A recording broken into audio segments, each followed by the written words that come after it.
What is up, everyone? Welcome back to day 15 of 75 Hard. You are watching Living the Word of God with Noah Whitman. Thank you for being here. Gosh, boy, it's getting smooth. That intro is starting to get smooth, ain't it? I gotta just pretend like I'm used to this and not get so excited when that happens. But thank you guys for being here. Today was a good day, great day, long day, busy day, all the things today, but it was great. Started off with a great chest day, little tricep. We starting to see some progress, for real, from week 1 to now, this being the first day of the 3rd week. Crazy how fast time is going by, but we're here, we're staying, we're getting after it. We're starting to see some changes. So hit that, and then later on hit a nice little 3-mile run. So today I'm doing a 16-week training program to run a marathon in May 17th. So today was day 1 of training. It was a 3-mile run. It was at my pace that I want to run my marathon at, which is a 9-minute pace. That'll put me sub 4 hours. It'll be my first ever marathon. And to do it in less than 4 hours, I think would be dope. I'm super excited about it.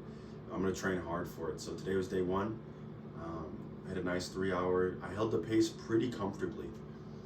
Granted, it was only 3 miles, but it was pretty comfortable. I definitely could have pushed it. I think at 8:30 pace is what I could have done for the 3 miles, but we did it anyways. We did our workout today. I told myself don't go too crazy because I got a 4-mile run tomorrow, and today was just day 1, right? So I finished it in less than 27 minutes. It was like 26:30 or something, because I did bump up the pace a little bit for like 1/4 of a mile, but felt good. It felt really good. Got that done out the way. Got off the legs. We had a big meal tonight. I made some spaghetti and some hamburger and some garlic red sauce. Oh, it was so good. But I ate a lot tonight because tomorrow I got leg day, and then I got a 4-mile run. But the nice thing is the way I set up my training program is that I'll have a rest day on Wednesday, same day as my Sabbath. And so on that day, I'll probably just go on a hike with one of my buddies. Just go spend some time up on I think we're gonna do that every Wednesday, is go on a hike together. It allows us just to talk with each other, catch up with each other, check in with each other, be friends with each other. So we're looking forward to that. I actually have to talk to him about it to see if that's something he still wants to do. But so far, planning for that. And yeah, guys, this is just my debrief of the day. I got to admit, I start off like upset, and then quickly the Lord changes my heart posture and reminds me of what it is that He's doing and how He's showing me to move through life, I guess. And so, for instance, at work tonight, I started off upset, and I was like, man, dude, blah, blah, blah, blah, blah, blah, blah. And then I was like, how fortunate am I that I get to work? That I get to do workouts, and I get to work, and my body's functioning, and it's healthy, and I'm doing great, and it's recovering, and I'm healthy, and it's doing great, and I'm recovering, I'm healthy. Like, that's a blessing. Because I remember in 2019 when I ruptured my Achilles, and I was on a scooter for 3 straight months, and I couldn't walk, and then I was in crutches, and it hurt to walk.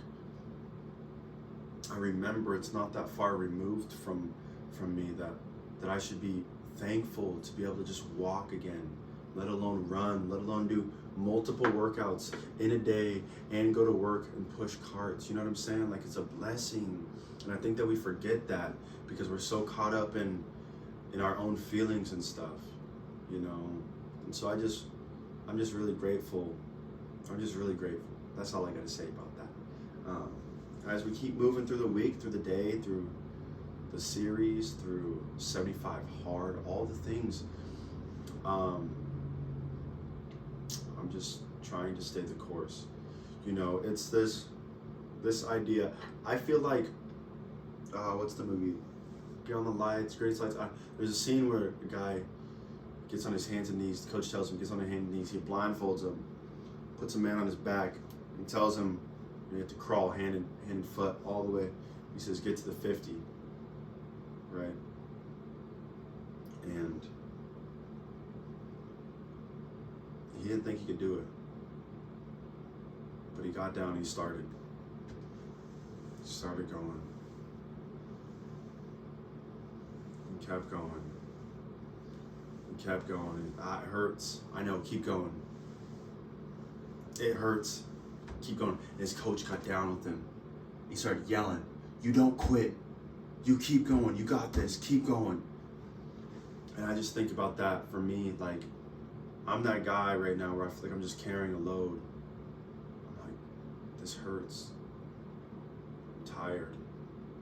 I don't want to do this. But I just hear God, don't quit. Keep going. Keep going. You can do it. Keep going. You know, it's been a difficult season. Like I said, we're only on day 1 of week 3. Not even a third of the way there. After this week, we still won't be a third of the way there, right? But I just feel God saying, no, I know it's hard. I know it's difficult. I know you don't want to. But the goal that I have in mind for you is worth it. This last weekend, Minister Whitehead was talking about how he got a knee replacement. And the physicians and the doctors were telling him that now that it's started to heal, he needs to do therapy. And in the therapy, they said, you need to bend your knee, and we need to get it bent by a certain time. And his head, he said, I'll get there when I get there. And they told him, if you don't do it, if you don't do the work, then we're gonna have to put you back under, and we're gonna have to bend it for you to break up all that scar tissue. Ugh, that just gives me the chills. We're gonna have to bend your knee and break up all that scar tissue in there for you, and it's gonna set you back even a couple more months. So here's the roads that you have ahead of you. Do the work yourself, push through the pain, get through it, or we'll have to do it for you, and you'll be set back another couple months. So he did the work. He did the work that was set before him, even though it hurt. I think that's one thing we get confused. As Christians, we're not exempt from a life of pain. That's one thing we don't understand, is that the devil doesn't have a problem with good people. He has a problem with people that love Jesus. He has a problem with people that do and grow the kingdom of God. He has a problem with God and takes it out on God's children, his people. And so we got to be mindful of that.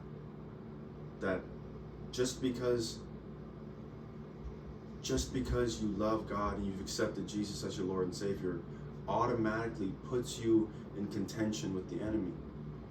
And he hates that. So he's like he roams around like a lion, a starving lion. Any opportunity he gets, he pounces on it. You know, and I think I've actually had to go through and I'm preparing to delete some of the raps, the gospel rap music that I have. Because they be like talking about Lucy. And I'm like, no, let's not play with that. You know what I'm saying? Push that little boy to the side. No, let's not. He's the best devil I know. That's what my dad says all the time. He's the best devil I know. I'm not saying giving him credit, but he's been doing this for a long time. Reason why people get stuck in cycles, reason why people get stuck in addictions, because he sets up things for people to fail. Thankfully, God uses all things together for our good, allowing us to go through situations, knowing that no weapon formed against me shall prosper. And so I know that once I get through it, I come out on the other side better than I would have been had I not been through it in the first place. But I think that we gotta understand that we are not exempt from pain. We're not exempt from suffering. We're not exempt from trials and tribulations. And when it's our turn to go through them, let us suffer well. That's one thing I'm just trying to learn. How do you suffer well? Gosh, this really sucks. Yes, and keep going.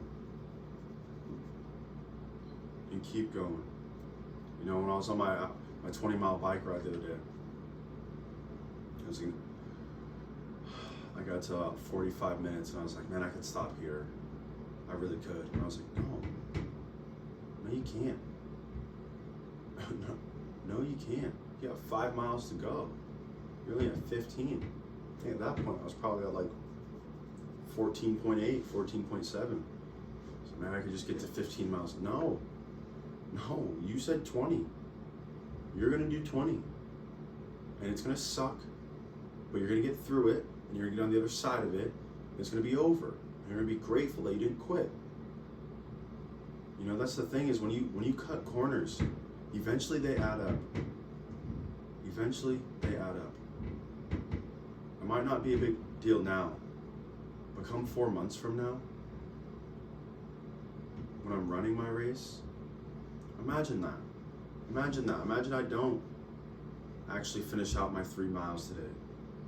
So I did a half a mile warm up before I ran my pace. And I got to 3 miles altogether and I was like, man, I could just stop here. I was like, no, I can't. I didn't run 3 miles at this pace. I've done 2.5 miles at this pace and half a mile warming up. But I gotta finish my race. I gotta finish my run today. Because had I cut that short, and I kept cutting that short tomorrow, and this week, and next week, it's going to add up eventually. And by the time I get to my race, I'm gonna be wishing that I would have done more to do better. And it's like, no, I'm here right now. Let me do it well. This is one of the beautiful things about making a plan and setting it out before you, is that it allows you to build safely. What I mean by that is, I'm on the days when I don't want to do it, I keep pushing, knowing that there's going to be a rest day, knowing that I'm going to be able to stop. I keep going, knowing that it sucks, but this is preparing me for something greater. And on the days that I feel really good and I want to just run forever, I have to pull myself back and say, don't forget about tomorrow. Don't forget about a couple days from now. You can't run the race. You won't be prepared for the race by doing this run faster. Longevity, we need to take care of our body. And so it's this constant push and pull of like, gosh, I don't want to do this, but I've committed to it, and I know that it's good for me. And man, I really love doing this, and I want to keep going, but I can't burn myself out. And just finding that balance is something that I'm really looking forward to. You know, I was talking with my brother. I think him and I are kind of opposites in some way, where in the gym, this is what I initially thought. I would say I initially thought this before we started working out together, because he had told me that, you know, when we're in there, we're gonna every day, you know, if it's available, we're gonna push, we're gonna go hard. And I'm like, I think that we should plan a couple days during the week that we know on these days we're going hard. So that way, no matter what, when we get there, we know, okay, we're going hard on these days. And then on the other, because if some days you get there and you don't want to go hard, and next thing you know, 2 weeks have gone by and you don't want to go hard at all. It's like, no, that's the good thing about having a plan. It's like, even when I don't want to do it, I'm going to do it because I committed to it, right? But I've been pleasantly surprised and completely let down my guard in terms of what I've learned from our experience already. Is we're in the gym and we're going hard. We're working out hard. First week, we're like, you know what? It's our first week into the gym. Do your reps, take care of yourself, push yourself, but don't kill yourself the first week. Second week, okay, let's get in there. Come on, push it. Yep. Now we're going into our third week. Yeah, we're getting after it. You feel me? We ain't trying to be small boys. We're trying to be, he said it when I was doing a show, he said, I don't call you Big Boulder Shoulder Noah for nothing. They don't call me that at all, actually. But it was just kind of funny, like, just kind of putting that out there, like, yeah, we can do this. You know, I got in a car wreck many years ago, and I actually jacked up my shoulder. Today when we were doing incline bench, I I felt it. I went to go really push on the 10th rep. And I was like, oh, yeah, that didn't feel good. And so we just took a step back. And we went and we killed our triceps. You know, but just being able to find that balance of whatever it is, and just being able to stay obedient to what God's asked me to do, learning, but being humbled. Like, man, I thought that I had dealt with this already, and seeing it resurface. You know, finding myself to be weak in a lot of areas, learning how God's strength is made perfect in my weakness. It's frustrating because it's like something that I want to just deal with on my own. But he's telling me, you don't have to.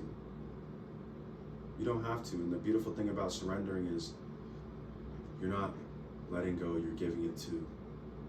And so that's just all that to say that there's a lot happening, and I don't know how to explain it. I just know that I'm on my hands and knees and it hurts. And God's telling me, don't quit. Keep going. Keep pushing. So, until next time, y'all, keep praying for me. I love you guys so much. Each and every one of you, or each and every none of you. Yaveen. I'll be out here talking to a camera every single night. This is crazy. But that's okay.